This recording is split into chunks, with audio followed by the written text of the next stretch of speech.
he'll be returning. Okay, and we see Judge Skinner is here. Judge Skinner, you want to come to the podium and discuss your issue?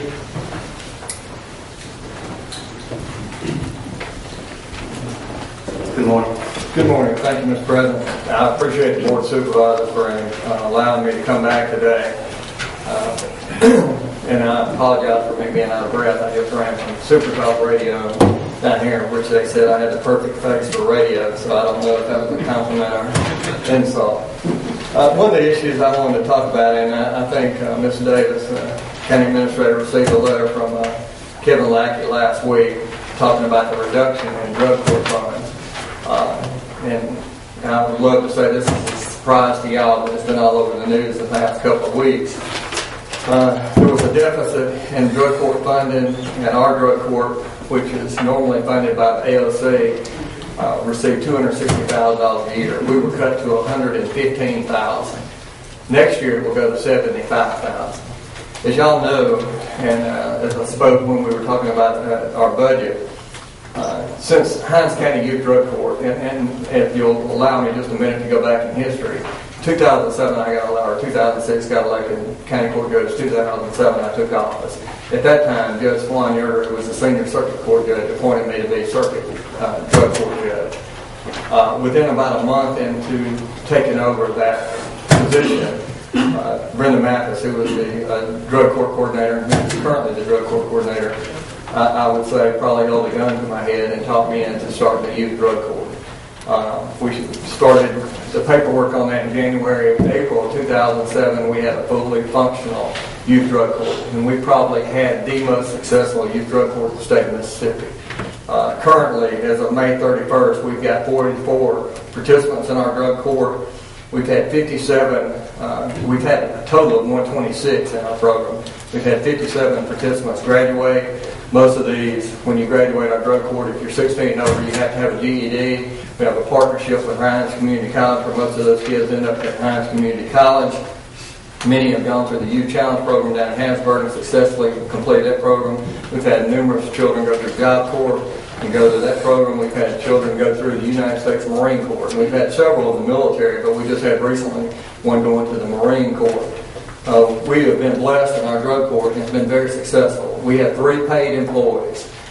Cheryl Bishop, who is the drug court coordinator, Jimmy Jordan, who is the probation officer, and Francis Peterson, who is a drug and alcohol counselor. We're the only youth drug court in the state of Mississippi that has a full-time youth drug and alcohol counselor, which has been advantageous to Hinds County because it cuts down on some of these treatment costs. And treatment is one of the biggest expenses to drug court.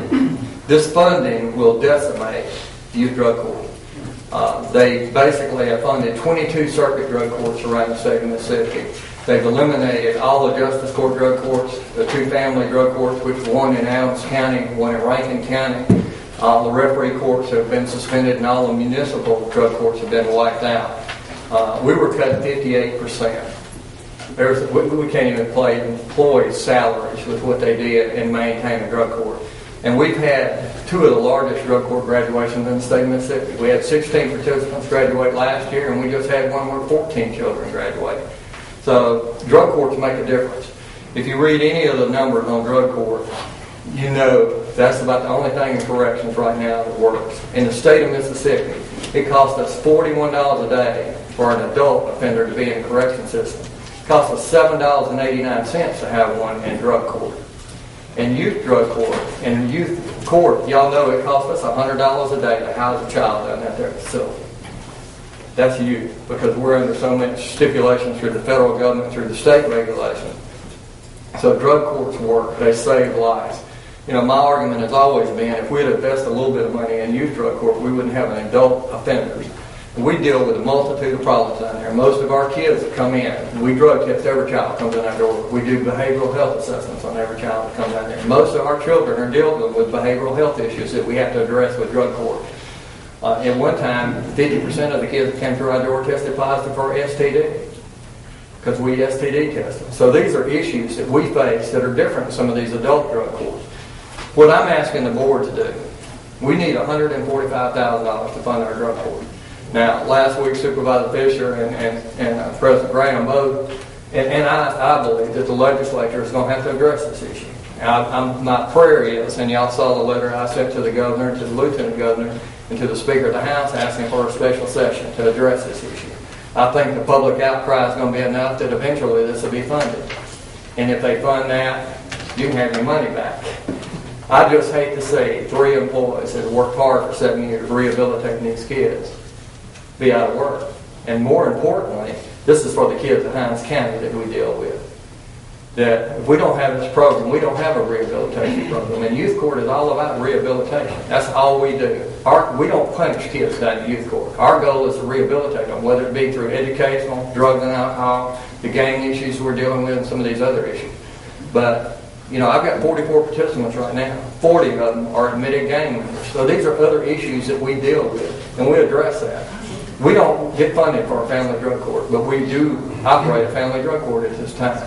So what I'm asking the board to do, it takes $145,000 on top of the $115 we have this year to fully fund our drug court. And when I say fully funded, that's the bare essentials.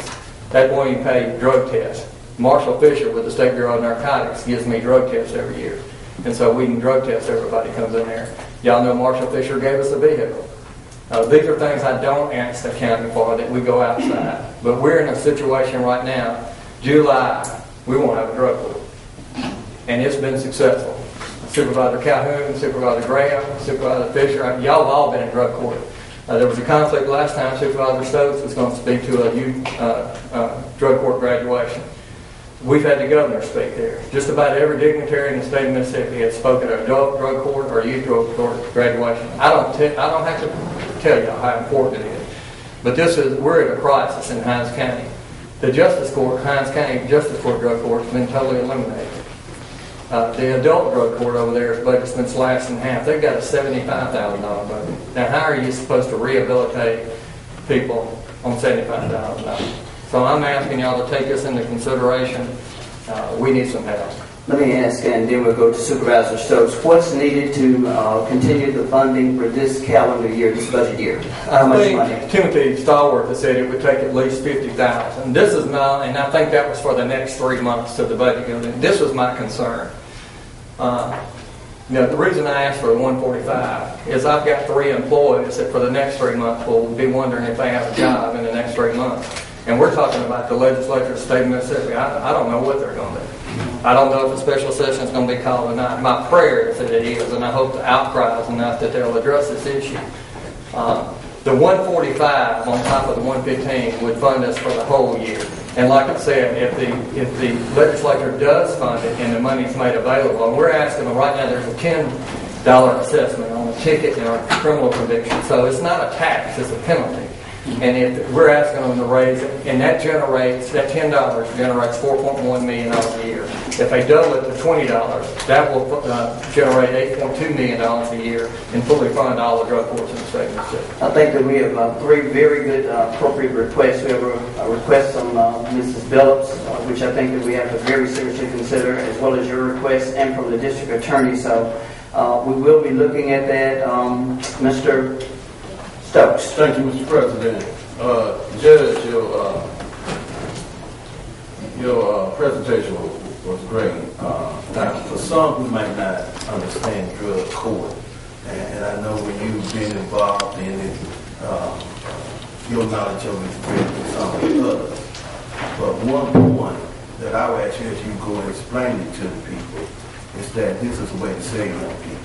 Absolutely. One of the things most people don't realize, in adult drug court, Supervisor Stokes, most of the people who go in adult drug court are arrested on a drug charge. In youth drug court, most of our kids don't come in on a drug charge. They'll come in on a house burglary charge or some other charge. And because we do drug tests every child that comes in there, that's when we discover the drug problem and the mental health issues that we deal with. One thing that to describe drug court, and you made mention of Sherry Billups, the county prosecutor. I said we have 3 paid employees. That's correct. Sherry Billups also provides us with a prosecutor, which they work free. I have 2 other counselors, Carolyn Brown, Carl Jones, 3 other, and Shauna Fletcher that actually work in drug court for free. They don't get paid. But the 3 paid employees, and then I have 4 volunteer, and then we have a public defender.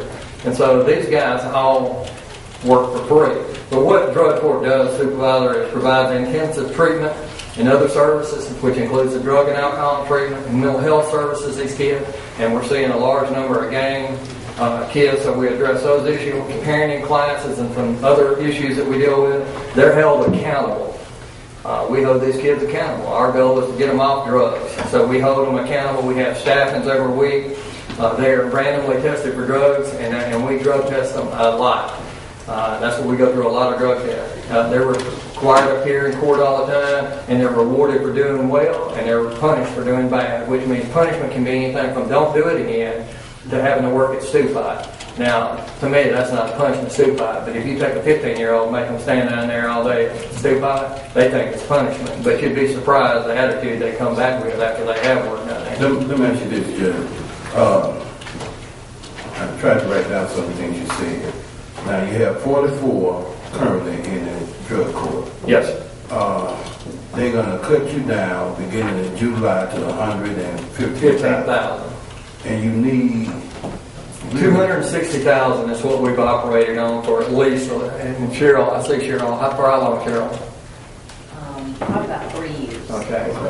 So, I think the president asked to get you through the end of our budget year. Now, this is the state budget starting in July. You said about 50,000. Yeah, and Supervisor Graham and Supervisor Fisher, I think that was the number Tim Stallworth said was right around 50,000 to sustain us till then. To the end of this budget year, our budget year. Yes. And then I think you said that maybe next year you'll only receive 75,000. We've got 600,000 was one-time money that the AOC found for for youth drug courts. We weren't going to get that money at all. Kevin Lackey found 600,000 and he set it aside just for youth drug courts. All the ones that were receiving, Judge Hudson, Graham, all of us that were receiving 260,000 were cut down to 115,000. And like I said, next year we'll go to 75,000. You can't hardly pay one employee. You can't even buy gas for the probation officer to go out there. But next year is going to be 75,000. Yes, sir. Okay, I think I got most of it. I think it was a great program, and people calling, I apologize I couldn't get there. And you work with the young people, and I see a lot of them. You're talking about gangs, you're talking about drugs, you're talking about everything from heroin to marijuana to cocaine to spice and You name it, we see it. Our first child we put in drug court. Our first drug court participant was 10 years old using powder cocaine. Our first participant. Now, where's the 10-year-old get powder cocaine from? Was getting it from his mama's boyfriend. So we removed that child from her. She went through rehab. She got rid of the boyfriend. He was our first graduate and never had been back into the detention facility since. So we have a lot of success stories. okay, you said drug court works. They work. Thank you, Mr. President. Okay, Mr. Fisher, then Ms. Calvin. I think that this is a program that we need to keep alive through the year, or at least until the next budget, for sure. And then the board look at for the following year. I agree with you. The legislature, I think, will take action on this. I hope they'll take action on this and do the right thing to fund it, because there is a significant reduction in cost treating them at this age versus when they're adults and when they become older. This represents, I think, the second of three issues, all in the legal world or in the judge world, that we were talking about today. I know that Mr. Smith has been here, and I'm sure he'll be back in a moment. I would like for us, before I leave today, to vote on these three so that we can address it. We're looking at $50,000, I believe. Is that correct, to get us through September? Right. Is that correct, Tim? 50? Yeah, I think, and $13,000 for Ms. Phillips. And then we got an issue with the DA that we need to talk about when he gets here. I hate to keep bringing this up and then backing off, but I think we got a total of what we're going to spend today. And I think we should take it out of the $500,000 that was discussed earlier by Ms. Davis. Okay. What we'll do is, once the district attorney comes back, if that is a motion that I feel that I'm hearing from the board that you want to consider all three motions before this meeting, or do you want to bring it back to the next meeting, or I'd like to what do it this what is meeting. the pleasure of the board? This meeting, I think he wants to make sure he vote on before he leaves. Mr. President, before we leave, Okay. Mr. Reverend Starbuck is here. Okay? And we were going to different schools, talking to young people about gangs and gang activities. And from some parts of the media, they said it's not a gang problem. They had statistics to prove the gang problem. And just last week, and I saw a young man who went to the house where they shut up a house 200 times.